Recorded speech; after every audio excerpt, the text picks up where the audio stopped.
Olá pessoal, todos bem?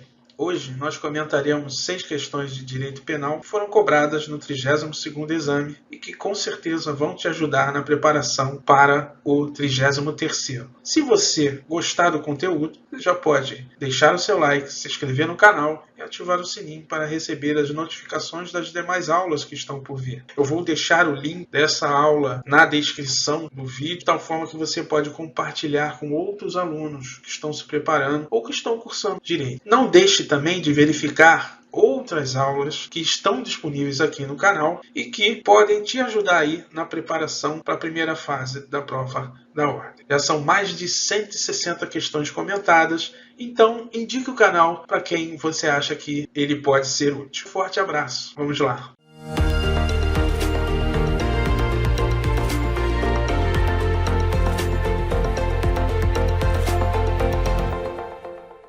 Olá pessoal, agora vamos comentar questões de direito penal que foram aplicadas no 32º exame. Vamos lá, prova tipo 1 branca, olha só. João, em 17 de junho de 2015, foi condenado pela prática de crime militar próprio. Repare que eu sublinhei aqui crime militar próprio, porque essa informação é importante. Após cumprir a pena respectiva, João, em 30 de 2 de 2018, veio a praticar um crime de roubo com violência real, sendo denunciado pelo órgão ministerial. No curso da instrução criminal, João reparou o dano causado à vítima, bem como, quando interrogado, admitiu a prática do delito. No momento da sentença condenatória, o magistrado reconheceu a agravante da reincidência, não reconhecendo as atenuantes da pena, nem causas de aumento e de diminuição da reprimenda penal. Considerando as informações expostas em sede de apelação, o advogado de João poderá requerer. Então, pessoal, questão aí que trata de arrependimento posterior, causa de aumento e diminuição da pena, além de atenuantes e agravantes, tá? Olha só, artigo 63 do Código Penal. Verifica-se a reincidência quando o agente comete novo crime depois de transitar em julgado a sentença que no país ou no estrangeiro o tenha condenado a crime anterior. Artigo 64. Para efeito de reincidência, inciso 2, não se consideram os crimes militares próprios e os políticos. Então, não poderia o magistrado reconhecer a agravante da reincidência, tendo em vista que o crime anterior, o enunciado foi bem claro, é crime militar próprio, tá? Então, a gente já sabe que a agravante da reincidência deve ser afastada, tá? Continuando aqui, artigo 65. São circunstâncias que sempre atenuam a pena. Inciso 3. Ter o agente confessado espontaneamente perante a autoridade a autoria do crime. Portanto, ele ter confessado a autoria do crime atenua ou deve atenuar, de acordo com a legislação, a pena de João. Ok? Baseado nisso, vamos para as assertivas. Olha só. Letra A. O reconhecimento. Primeiro, considerando as informações expostas em sede de apelação, o advogado de João poderá requerer, letra A, o reconhecimento da atenuante de confissão e de causa de diminuição de pena do arrependimento posterior. Na verdade, pessoal, em crimes com violência grave, não se aplica o instituto do arrependimento posterior. Isso está no artigo 16, olha só. Nos crimes cometidos sem violência ou grave ameaça à pessoa, reparado o dano ou restituída a coisa até o recebimento da denúncia ou da queixa por ato voluntário do agente, a pena será reduzida de 1 a 2/3. Tá? Então, nesse caso aqui, não se aplica o instituto do arrependimento posterior. Ele não pode ser aplicado. A reparação só pode, no máximo, atenuar, tá, a pena de João. Letra B, o reconhecimento das atenuantes de reparação do dano e da confissão, mas não o afastamento da agravante da reincidência, ou não deixou assertivo incorreto. A gente já viu que pode ou deve ser afastado. Letra C, pessoal, é o gabarito, olha lá, o reconhecimento das atenuantes de confissão e reparação, tá? E o afastamento da agravante da reincidência, tá bom? Gabarito é letra C. Letra D, o reconhecimento da atenuante da confissão e da causa de diminuição de pena do arrependimento posterior. A gente já sabe que não se aplica aqui o instituto do arrependimento posterior, porque o crime foi executado com violência real. Gabarito, letra C. Vamos para a próxima. Olha lá, pessoal, Francisco foi vítima de uma contravenção penal de vias de fato, pois, enquanto estava de costas para o autor, recebeu um tapa em sua cabeça. Acreditando que a infração teria sido praticada por Roberto, seu desafeto que estava no local, compareceu em sede policial e narrou o ocorrido, apontando de maneira precipitada o rival como autor. Diante disso, foi instaurado o procedimento investigatório em desfavor de Roberto, sendo posteriormente verificadas as câmeras de segurança que, na verdade, um desconhecido teria praticado o ato. Ao tomar conhecimento dos fatos, antes mesmo de ouvir Roberto e Francisco, o Ministério Público ofereceu denúncia em face deste, por denunciação caluniosa. Considerando apenas as informações expostas, você, como advogado de Francisco, deverá, sob o ponto de vista técnico, pleitear. Então, pessoal, aí nós estamos tratando do crime de denunciação caluniosa, artigo 339 do Código Penal. Olha só, dar causa à instauração de inquérito policial, de procedimento investigatório criminal, de processo judicial, de processo administrativo disciplinar, de inquérito civil ou de ação de improbidade administrativa contra alguém, imputando-lhe crime, infração ético-disciplinar ou ato ímprobo de que sabe ou de que o sabe inocente. Pena, reclusão de 2 a 8 anos e multa. Então, pessoal, o crime de denunciação caluniosa só admite dolo direto, ele não admite dolo ou dolo eventual, ok? Desse modo, se o denunciante tem dúvida acerca da responsabilidade do denunciado e faz a imputação, não há crime, mesmo que se apure posteriormente que o denunciado não havia cometido delito. Só há crime, portanto, quando o agente sabe efetivamente da inocência da pessoa, que é exatamente esse o caso aqui de Francisco, né? Ele acreditava, tendo em vista que Roberto estava no local, né? Ele acreditava piamente que teria sido Roberto. Quando verificou ou foram verificadas as câmeras de segurança, verificou-se que, na verdade, foi outra pessoa, ok? Então, não há o que se discutir, tá? A alternativa correta é, considerando apenas as informações expostas, você, como advogado de Francisco, deverá, sob o ponto de vista técnico, pleitear a absolvição, pois o tipo penal exige dolo direto por parte do agente, não admite dolo eventual, que foi o que ocorreu aqui, tá bom? Gabarito, letra D. A letra D elimina as demais, não vou explicar, tá bom? Vamos para a próxima. Então, lá, pessoal, questão 60. Paulo é dono de uma loja de compra e venda de veículos usados. Procurado por um cliente interessado na aquisição do veículo Audi Q7 e não tendo nenhum similar para vender, Paulo promete ao cliente que conseguirá aquele modelo no prazo de 7 dias. No dia seguinte, Paulo verifica que um carro do mesmo modelo pretendido se achava estacionado no pátio de um supermercado e assim aciona Júlio e Felipe, conhecidos furtadores de carro da localidade, prometendo a eles adquirir o veículo após a sua subtração pela dupla, logo pensando na venda vantajosa que seria ou que faria para o cliente interessado. Júlio e Felipe, tranquilos com a venda que seria realizada, subtraíram o carro referido e Paulo efetuou a compra e o pagamento respectivo. Dias após, Paulo vende o carro para o cliente. Todavia, a polícia identificou a autoria do furto, em razão de a ação ter sido monitorada pelo sistema de câmera do supermercado, sendo o veículo apreendido e recuperado para o cliente, e recuperado com o cliente de Paulo. Paulo foi denunciado pela prática de crimes de receptação qualificada e furto qualificado em concurso material. Confirmados integralmente os fatos durante a instrução, inclusive com a confissão de Paulo sob o ponto de vista técnico, cabe ao advogado de Paulo buscar o reconhecimento do... Então, pessoal, questão principiológica, né, que trata do princípio da consunção ou da absorção, tá? A norma definidora de um crime constitui meio necessário ou fase normal de preparação ou execução de outro crime. Então, trata-se de fato posterior não punível, tá? Ou seja, sempre que o fato posterior se referir ao mesmo bem jurídico e a mesma vítima, ficará absorvido pelo primeiro, uma vez que já houve a lesividade ao bem jurídico. No exemplo apresentado pela banca, Paulo concorreu para o crime anterior, logo não pode responder por receptação. Paulo foi partícipe do crime de furto qualificado, tá? E aqui eu trouxe para vocês o artigo 155 para a gente relembrar. Subtrair para si ou para outra em coisa alheia móvel. Reclusão de 1 a 4 anos e multa.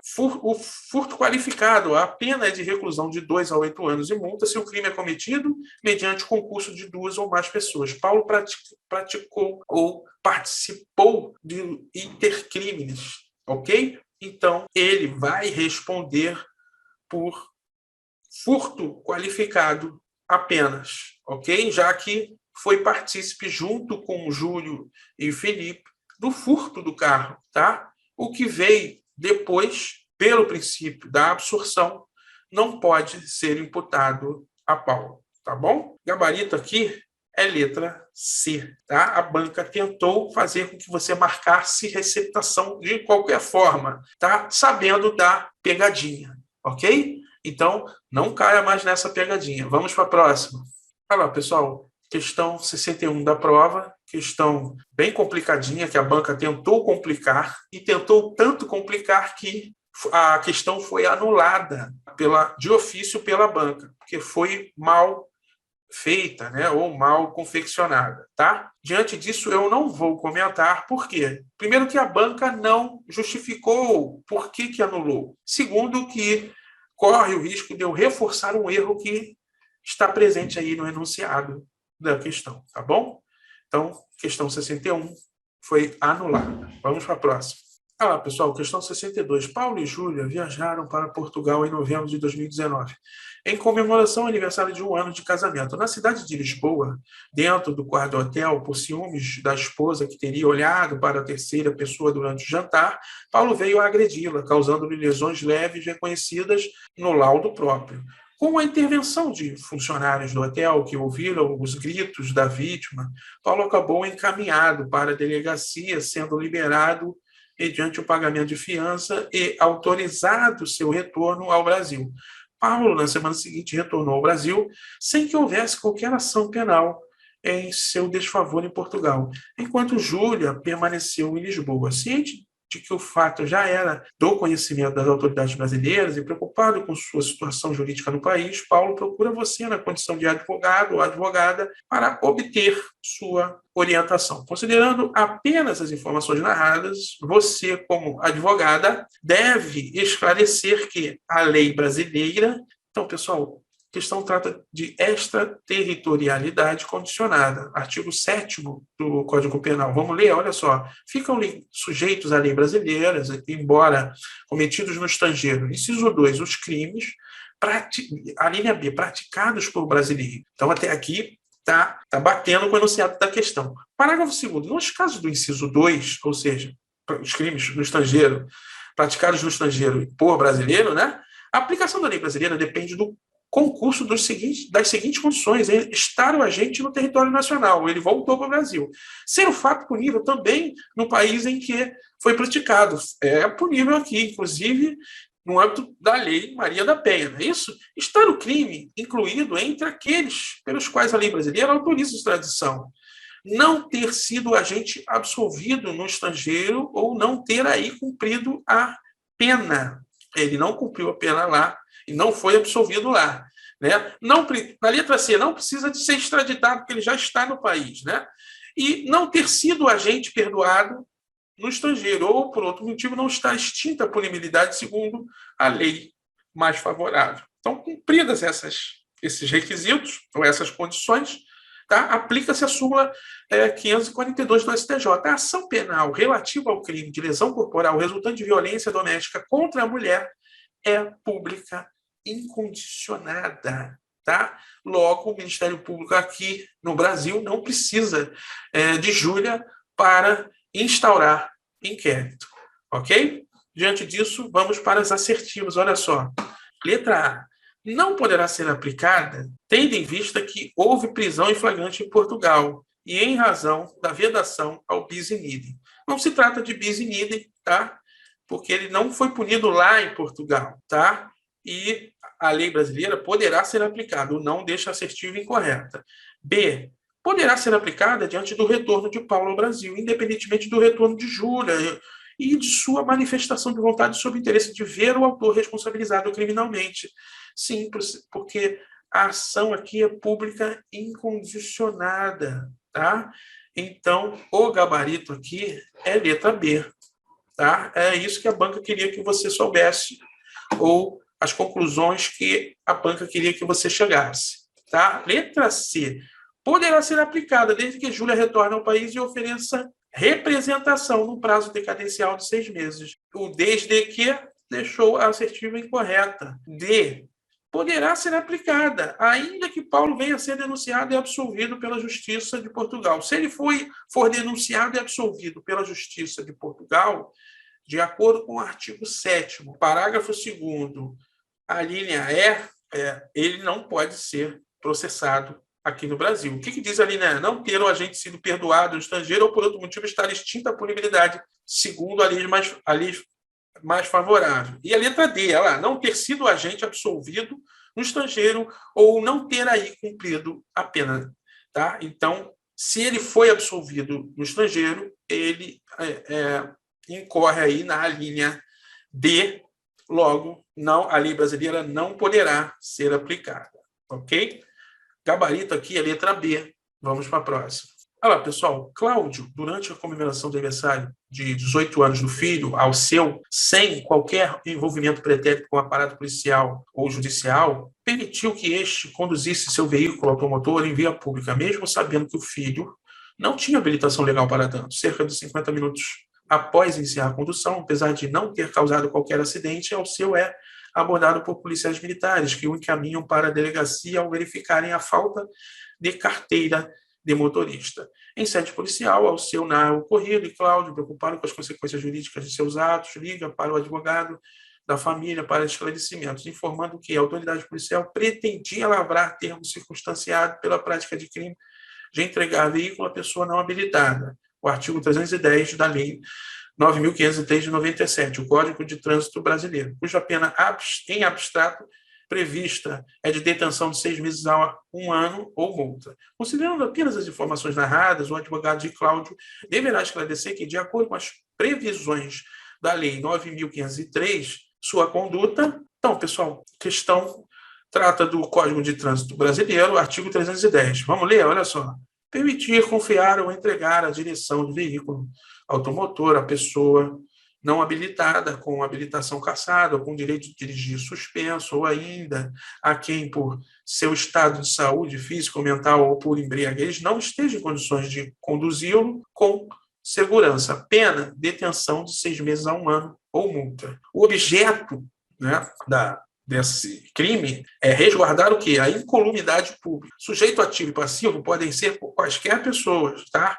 A conduta vem representada pelos verbos permitir, entregar, confiar, e deve, pois, o agente entregar a direção à pessoa sem habilitação, com habilitação cassada ou com direito de dirigir suspenso. Elemento subjetivo, dolo e consumação, com a conduta independentemente da prática pelo condutor de qualquer normalidade. O crime de perigo em abstrato, guarda isso. Por quê? Esse crime não precisa que, no caso aqui, o Alceu tenha dirigido de forma leviana ou causado algum acidente, tá? Basta que ele tenha dirigido sem carteira, de forma normal, ou seja, sem qualquer anormalidade que o crime se configura.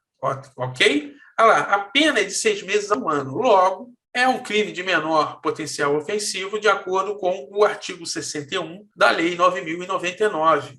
Logo, será aplicado o rito da Lei 9.099. Artigo 61, olha só. Consideram-se infrações penais de menor potencial ofensivo, para os efeitos desta lei, as contravenções penais e os crimes a que a lei combine pena máxima não superior a 2 anos. A pena máxima é de 1 ano, tá vendo? Acumulado ou não com multa, tá? Então, ele vai ser processado no rito da lei 9.099. E Nesse rito se aplica a transação penal. Olha só, o parágrafo único do artigo 60 diz isso. Ó. A reunião de processos perante o juízo comum ou tribunal de júri, decorrente da aplicação das regras de conexão e continência, observar-se-ão os institutos da transação penal e da composição dos danos civis. Tá? Súmula 1575 do STJ constitui crime a conduta de permitir, confiar ou entregar a direção de veículo automotor a pessoa que não seja habilitada ou que se encontre em qualquer das situações previstas no artigo 310 do Código de Trânsito Brasileiro, independentemente da ocorrência de lesão ou de perigo de dano concreto na conduta do veículo, tá? Porque trata-se de um crime de perigo abstrato, ok? Com isso, a alternativa correta só poderia ser a letra A, lá, configura o delito imputado na forma consumada, com natureza de crime de perigo abstrato, cabendo o oferecimento da proposta de transação penal por parte do Ministério Público, ok? O embasamento legal, nós já falamos, essa assertiva exclui completamente as demais, por isso eu não vou comentar, tá bom? Ou você sabia ou não sabia, agora você já sabe, tá? Com isso, nós acabamos aí o módulo de Direito Penal no 32º exame. Um forte abraço. Até a próxima.